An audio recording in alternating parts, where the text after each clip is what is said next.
ચતારી પરમંગાણી દુલ્હાણી અજંતુનો મનોસત્તમ સુઈ સદ્ધા સંજમમીય વીરયમ.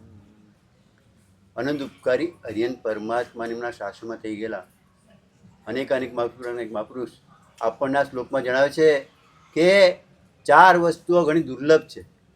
એમાં ખરેખર મનુષ્યપણું મળવું ને એ દુર્લભ છે. એટલે મનુષ્યત્વમ એટલે મનુષ્ય તરીકે જન્મ મળવો એ વસ્તુ જુદીલું છે. અને મનુષ્યપણું એટલે માણસાઈ અંદર આવવી એટલે ખરેખર આત્માની ચિંતા થાય એવો જન્મ મળવો બહુ દુર્લભ છે ભાઈ. એટલે મનુષ્ય જન્મ મળી ગયો એની બહુ કિંમત નથી ભાઈ. અને મનુષ્યની સંખ્યા પણ બહુ ઓછી છે ભાઈ, 29 આંકડાની જ છે. જેવો તો રોજ જેટલા ચવે છે ને એટલે મનુષ્યની સંખ્યા પણ નથી ભાઈ.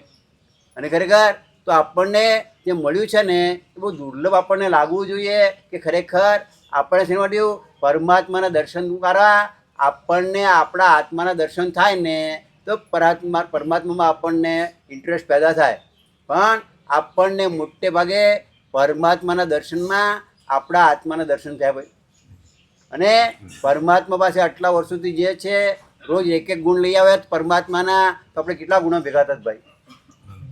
કેટલા ગુણો લઈ આવ્યા આપણે. નાના હતા આપણે કેવા હતા, એકદમ કેવા હતા, એકદમ ક્લિયર હતા ને એકદમ. હા, અને હવે મોટા થયા એટલે જો પૂછો એટલે બરાબર જવાબ મળી જાય ને અમને કે ગલ્લા તુલા થાય.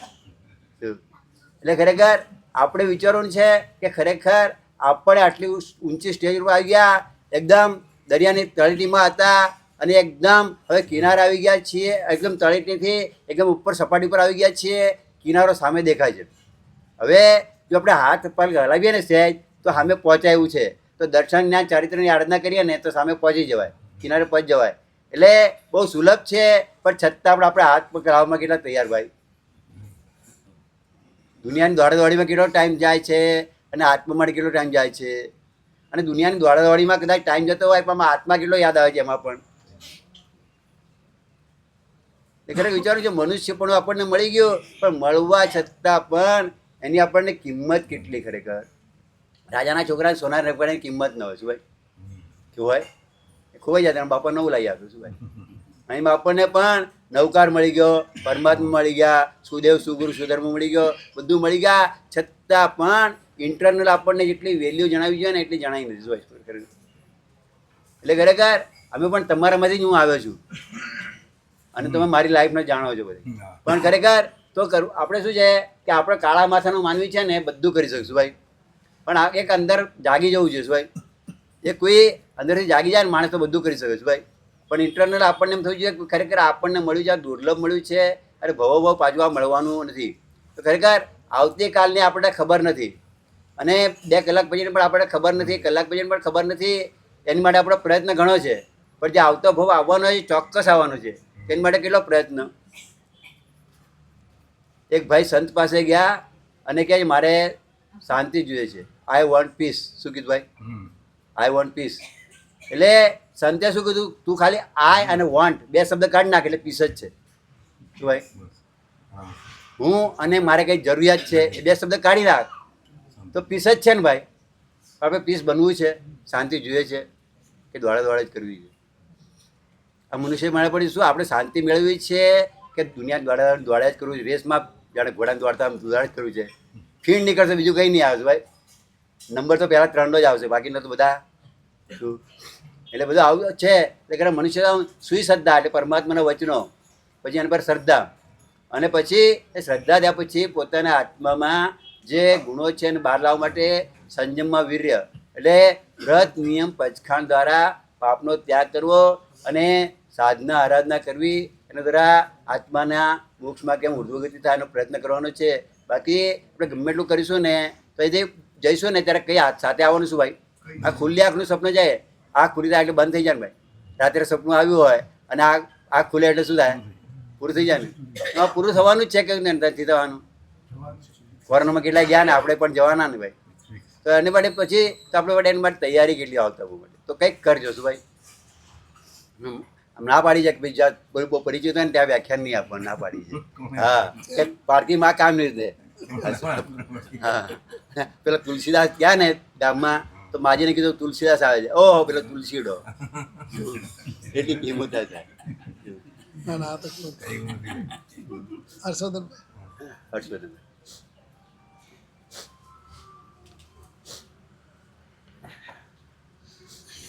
ઉપાધ્યાય મહારાજ એટલે કે તીર્થાર્થ મહારાજ દરેકની લાઈફ કંઈ પણ હોય પહેલાં ગમે તેવી હોય. અત્યારે આ મહાપુરુષે મહાત્માએ 100 ઓળી ઉપર 40મી ઓળી, પણ એ તો ઠીક છે, ઓળી કરી તો ઘણા બધા કરે છે. ખાલી રોટલીથી, રોટલી ને પાણી, કેટલી ઓળીઓ રોટલી ને પાણી. ગામડાઓમાં જઈએ જે પાણી પીતા, જેને પાણી નિર્દોષ હોય ત્યાં લાવવાનું. તમે જેઠ ને વૈશાખના ગામડામાં નીકળે કીધું કે મહારાજ નહીં મળે પાણી, તમે તરસ્યા રહેશો. પણ ચારિત્રનો અને શાસનનો પ્રભાવ જુઓ, આજ સુધી ક્યારે ત્યાં તરસ્યા રહ્યા નથી. અને જૈનોના ઘર હોય કે ન હોય, અને અજયના ઘરમાંથી રોટલા મળ્યા વગર રહ્યા નથી. એક દ્રઢતા હોય તો આ બધું આ પ્રકારમાં પણ આખો દિવસ પોતાની આરાધનામાં મગ્ન.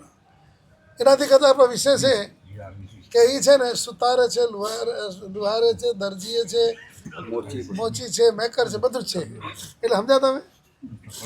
કોઈનું જરા ઘડિયાળ બગડ્યું તો સુધારી નાખે, કોઈના મોજામાં કાંઈ તકલીફ થઈ હોય તો એ બધું ઠીક કરી દે, કોઈના કપડા પર ફાટ્યા હોય તો સાંધીએ દે, પાત્રા તૂટ્યા હોય તો સાંધી દે. એમનું કામ એક જ, મૂંગે મોઢે સ્વાધ્યાય કરવો અને સહાય કરવી. તમને એટલે હકીકતમાં તમને તો કિંમત હોવી જ જોઈએ, કારણ કે તમારા ગામ તમારા સમાજનો રત્ન છે. અમને જ્યારે એની કિંમત છે, તમને કેટલી કિંમત હોય? શાશ્વત શત્રુંજય ગિરિરાજ મંડળ શ્રી આદિનાથ પરમાત્માના પવિત્ર ચરણ કમળમાં આપણે ભાવપૂર્વક વંદનાવલી કરીએ. આજે બે તીર્થંકર ભગવંતના કલ્યાણક, એમાં પણ ચોથા તીર્થપતિ શ્રી અભિનંદન સ્વામી પરમાત્મા અને જે પ્રભુની પાવન નિશામાં આપણે સૌ કોઈ ઉપસ્થિત છીએ એવા પાંચમા તીર્થપતિ શ્રી સુમતીનાથ પરમાત્માનું જન્મ કલ્યાણ. હાથ જોડવા પૂર્વક આ પંચમ તીર્થપતિ શ્રી સુમતીનાથ પરમાત્માના ચરણમાં આપણે સૌ કોઈ ભાવપૂર્વક વંદનાવલી કરીએ. દીક્ષાયુક્ત પ્રવર્તક આચાર્ય દિવસ નિમિત્ત વિજય સ્વનામધન્ય રામચંદ્ર શ્રીજી મહારાજાના પવિત્ર ચરણ કમળમાં ભાવપૂર્વક વંદનાવલી કરીએ. નમસ્કાર મહામંત્ર આરાધના શિરોમણી પુરુષ, આ વર્તમાનકાલીન સમયકાળમાં થયેલા એ મહાપુરુષનું નામ માત્ર જીભ ઉપર લઈએ અને કર્મનું વિસર્જન થઈ જાય. નામ માત્ર જીભ ઉપર લઈએ અને નવપદ આપણા હૃદયમાં વસી જાય એવા પૂજ્ય પન્યાસ પ્રવર ભદ્રેન્દ્ર વિજયજી મહારાજાના ચરણમાં આપણે સૌ કોઈ ભાવપૂર્વક વંદનાવલી કરીએ. છેલ્લા આ સદીની અંદર થયેલા એ મહાપુરુષ, જે મહાપુરુષના નામે વર્તમાનકાલીન શાસનની અંદર જે ભગીરથ મંગળકારી કાર્યો થઈ રહ્યા છે, જેમના મુખમાં મૈત્રી, જેમના હૃદયમાં કરુણા, જેમના વાતે વાતે સર્વ જીવની હિત કામના એવા પન્યાસ પ્રવર વજ્રસેન વિજયજી મહારાજાના પવિત્ર ચરણ કમળમાં ભાવપૂર્વક આપણે કોઈ વંદનાવલી કરીએ. આજના પરમ પવિત્ર પુણ્યવંત આપણા દિવસે પૂજ્ય શ્રી ભગવંત આચાર્ય દિવસ શ્રીમદ વિજય હાલાર ભૂમિ ઉપર તીર્થોદ્ધાર, હાલાર ભૂમિ ઉપર જીવોનો ઉદ્ધારનું કાર્ય કરી રહેલા પરમ પૂજ્ય આચાર્ય ભગવંત હેમપ્રભુજી મહારાજાના ચરણ કમળમાં ભાવપૂર્વક વંદન કરીએ. પૂજ્ય વિદ્વાન વર્ય ધુરંધર વિજયજી મહારાજા, ખાલી માત્ર ધુરંધર બાપા બોલો અને સૌ કોઈના મોઢા પર ચમક આવી જાય. અને સૌ કોઈ ખાલી એમના દર્શન કરે, કોણ જાણે એક સાતાનો અનુભવ થાય. અને જો બે ચાર વાક્ય મળી ગયા તો એ બે ચાર વાક્ય મંત્ર તુલ્ય લાગે. જેને એમ લાગે કે આજે કઈ નવી જ વાત સાંભળી. એવા જ્ઞાન આદિના ભગીરથ સાધક પુરુષ પૂજ્ય આચાર્ય ભગવંત, પૂજ્ય વિદ્વાન વર્ય મનમોહન આચાર્ય ભગવાન ધુરંધર વિજયજી મહારાજા, પૂજ્ય આચાર્ય ભગવાન મનમોહન શ્રીજી મહારાજા, પૂજ્ય આચાર્ય ભગવાન જયધર્મ શ્રીજી મહારાજા આદિ પૂજ્ય શ્રી ભગવાનનું સાનિધ્ય અને ઉપકારી પરમ પૂજ્ય ઉપાધ્યાય તીર્થરત્ન વિજયજી મહારાજા. ઘણો સમયની મર્યાદા છે, પણ આજે કેવું ઘટે આજના દિવસે કે કમળાબેન દલપતભાઈ પરિવારે ખૂબ મોટું સૌભાગ્ય લીધું. સૌભાગ્ય લાભનું એમણે લીધું અને આપણને બધાને જોડ્યા, આપણને બધાને આમંત્રિત કર્યા. આપણને ગુરુ નિષ્ઠાએ મંગળમય થોડી ક્ષણો આપણે વ્યતીત કરવાનું સૌભાગ્ય આપ્યું. જે સુરીવર્ય ભગવંતને પાઠ ઉપર જોઈએ છીએ અને છેલ્લા પૂજ્ય પન્યાસ પ્રવર વજ્રસેનજી મહારાજાના શબ્દે શબ્દ જેમના જીવનમાં અત્યારે જીવંત છે. એટલે એમ કહીશું કે પન્યાસ વજ્રસેનજી મહારાજા સ્વર્ગે નથી સીધાવ્યા, એમના અક્ષરશ સદૈવ પરમાત્માના શાસનના જે અંગોને જે રીતે પણ આવશ્યકતા ભક્તિની પડે, અને સૌ કોઈ આપણે ખાલી માત્ર મૈત્ર વાત્સલ્ય ધામ જોઈએ ને તો ખરા અર્થમાં જંગમ તીર્થની એક ખરેખર ભૂમિ એવી છે કે જે રૂમે રૂમે અનેકવિધ સાધ્વીજી ભગવંતો પાછળની ઉંમરે વયોવૃદ્ધ અને રોગ અવસ્થામાં પરમ સાતા પરમ સમાધિ સમ્યક દર્શનની નિર્મળ આરાધના કરતું જીનાલય અને સર્વ ઉપચાર એમની આરાધનાના જે રીતે શાશ્વત શત્રુંજય ગિરિરાજની ચિત્રછાયામાં ચાલી રહેલું કસ્તુરધામ આપણે સૌ કોઈ વર્ષોથી જોતા હતા, મૈત્રી વાત્સલ્ય ધામ અત્યારે સૌ કોઈ જોઈ રહ્યા છે. આવા મંગળકારી પરમાત્માના શાસનના મહા મોટા કહી શકાય એવા વ્યાવચ્ચ તીર્થ, ખાલી વ્યાવચ્ચ ભૂમિ ના બોલવી જોઈએ, આ તો વ્યાવચ્ચ તીર્થ છે, એવી ભૂમિના જે પ્રેરણાદાતા સુરીવર્ય ભગવંતના દર્શન માત્ર આપણે કરીએ અને પરમ સૌભાગ્ય થાય.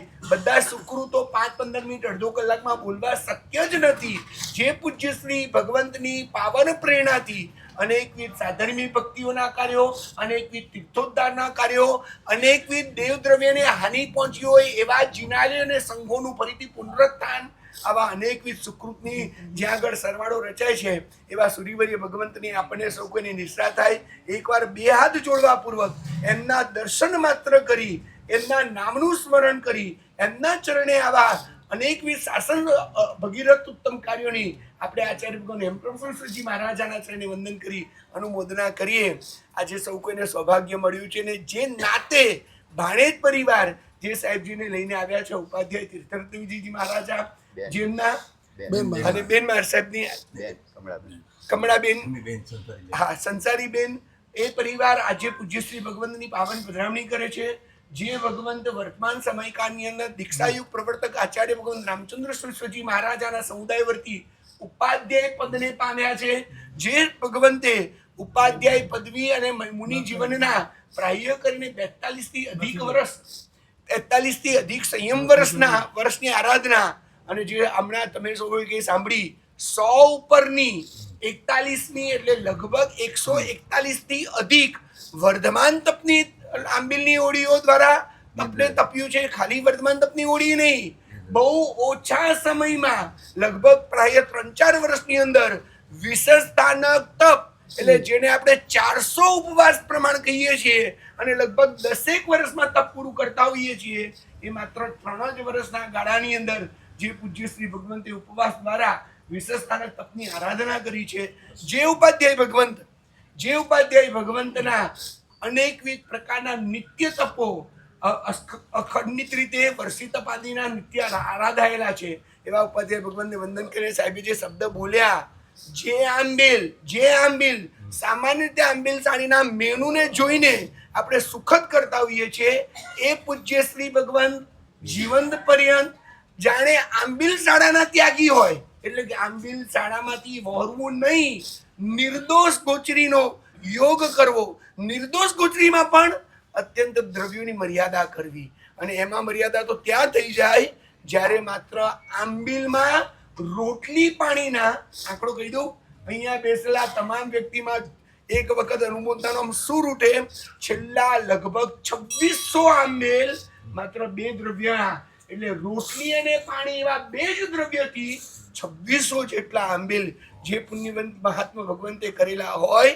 અને એમાં કેટલાક આંબેલ એવા હોય જેમાં પાણીના બદલે કડવા કડિયાતા ઉમેરા હોય. એ આંબેલ એવા હોય જે આંબેલ પોતાની ગોચરીનો યોગ કરતા પહેલા ઉપાસનમાં રહેલા મહાત્માઓની મીઠી ગોચરી એટલે સમજાયું ને, એ બધાનું વ્યા વચ્ચે થાય, છેલ્લું આંબેલ પોતાના ભાગે આવે. એટલે મોડામાં મોડું આંબેલ કરવું, પહેલા સર્વની ભક્તિ સાચવવી. અને એમાં જયારે આવું શબ્દ તો કદાચ અહીંયા આપણે બેસેલા ક્યારે સાંભળ્યા હશે, ઠામ ચોવ્યાર આંબેલ હોય, વર્ષ સુધી આંબેલ ઠામ ચોવ્યાર હોય.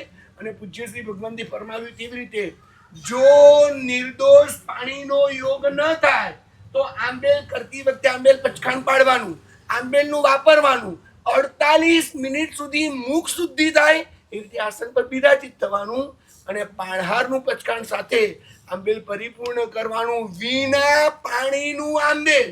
અહીંયા બેસેલા કેટલા જૈનોને તો મગજમાં બેસે નહીં. આપણે તો નવકારથી ગ્લાસ લઈને પાડનારા છીએ. પહેલા ગ્લાસની વ્યવસ્થા, પહેલા પાણીની વ્યવસ્થા અને પછી પચકાણ ચિંતા કે હવે પચકાણ પાડીએ.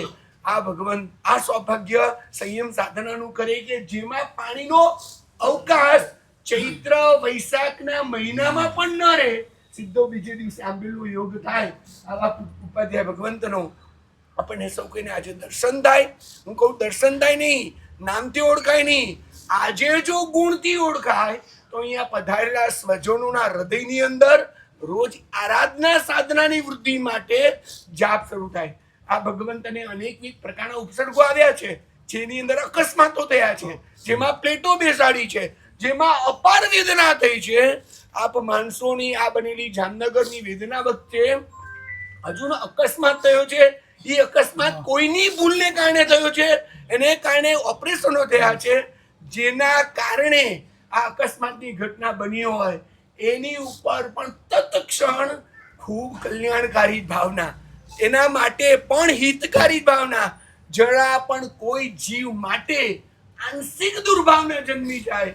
વિચાર કરો, પ્લેટ લાગી ગઈ છે, જેનો પગ જેની ભૂલના કારણે આટલી વેદના છે, એ વેદનામાં જેના થકી વેદના થઈ તેના માટે નહીં. અને બીજી મજાની વાત, ઉપાશ્રય જઈને ખાલી સુખ સાતા પૂછો, અસહ્ય વેદના વચ્ચે પણ મહાત્મા ભગવંત એકદમ પોતાની આત્મ સાધના લીનતા ને તલ્લીનતા, આવા પ્રકારની ક્ષમતા જ્યાં સિદ્ધ થયેલી છે, નિસ્પૃહતા જ્યાં આગળ સિદ્ધ થઈ છે, કોઈ પણ વર્તમાન સમયમાં એમની સાથે જોડાયેલા ગુરુભક્ત ગામના લોકો અનેકવિધ શ્રેષ્ઠીવર્યો ₹1 જેટલું પણ કોઈ કાર્ય કરાવવાનું નહીં. પ્રાય કરીને સાહેબના ફોટા ન મળે, પ્રાય કરીને કંકોત્રી નહીં. જે સંઘમાં ચાતુર્માસ, એ સંઘના ઉપર ₹1 પણ એમના થકી અનુષ્ઠાનનો કાર્ય જવાબદારી ના હોય. આ કાળની અંદર આવા ભગવંતના દર્શન માત્ર અને એમની સાથે આપણો કોઈ રીતનો પણ નાતો બનેતો હોય તો આપણે સૌ કોઈ સદભાગ્યવંત કહીએ.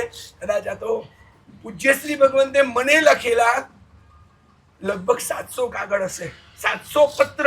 જે પત્ર 1 થી લઈને 5 કાગળના હશે. મારે કેવું ખાલી એટલું છે, પહેલું નામથી ધર્મલાભ લખ્યો હોય, પછી તત્વ વિષયને લઈને ચિંતન મનન કિરણો લખ્યા હોય, છેલ્લે ધર્મલાભ લખ્યો હોય. તમે ક્યાં છો, શું કમાઓ છો, શું તમારી નામના છે, બધી વસ્તુ મારા માટે મહત્વની નથી. મહત્વની તમે જાગૃત છો. અને એ લઈને લગભગ 700-800 પાનાથી વધારે થાય એટલા પત્રો પૂજ્ય શ્રી ભગવંતે મને પાઠવ્યા. એટલે એનો અર્થ સતત જ કોઈની આત્મહિત ચિંતા કરનારા શ્રી ઉપાધ્યાય ભગવંતના ચરણે 2 હાથ જોડવા પૂર્વક સૌ કોઈ મસ્તક ઝુકાવીને આવા ઉત્તમ તપસ્વી ભગવંતને ગુણ ગરિમા આપણી ઉપર છાયારૂપ પડે એવી આપણે સૌ કોઈ વિનંતી કરી. પૂજ્ય શ્રી ભગવંતને વિનંતી કરી, સાહેબ આપતા મોઢે હિત શિક્ષા